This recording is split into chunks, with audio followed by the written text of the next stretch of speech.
শহর থেকে জেলার রাজ্য জুড়ে রহস্যময় পোস্টার, রাসবিহারী থেকে শ্যামবাজার, কোচবিহার সর্বত্র দেখা গেল বাংলায় বিকল্প রাজনীতি লেখা পোস্টার।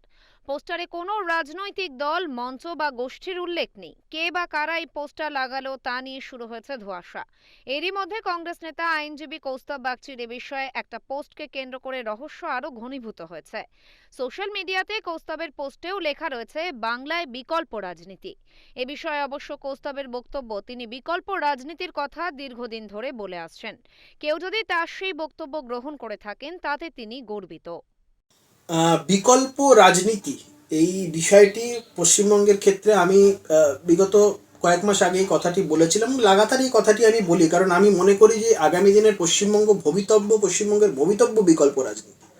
আমি দীর্ঘদিন ধরে বলেছি এই কথা, কারণ আমি মনে করি যে পশ্চিমবঙ্গের বিরোধী রাজনীতির পরিসরে একটা বড় ভ্যাকিউম আছে। সেই ভ্যাকিউমটা কোনো বিরোধী দল সেই এক্সপেকটেশনটা মিট করতে পারছে না।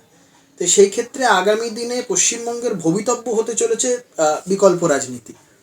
তো আজকে সারা শহর জুড়ে, সারা বাংলার বিভিন্ন প্রান্তে শোনা যাচ্ছে যে এরকম পোস্টার পড়েছে। আমি কখনো এই বক্তব্য থেকে আমি দায় এড়াবো না যে এই কথা আমি বলিনি। বিকল্প রাজনীতি বারংবার বলেছি, আগেও বলেছি, এখনও বলেছি, আগামী দিনও বলবো। এই ধরনের কথা যদি কোনো ব্যক্তি বা কোনো সমষ্টিকে উদ্বুদ্ধ করে থাকে, আমি নিজেকে সৌভাগ্যবান বলে মনে করি। এবং আমি চাই এই চিন্তাভাবনা যদি বাংলার মানুষ এইভাবেই গ্রহণ করে, তাহলে আমি সত্যি অত্যন্ত নিজেকে ভাগ্যবান বলে মনে করব। ব্যুরো রিপোর্ট, ওঙ্কার বাংলা।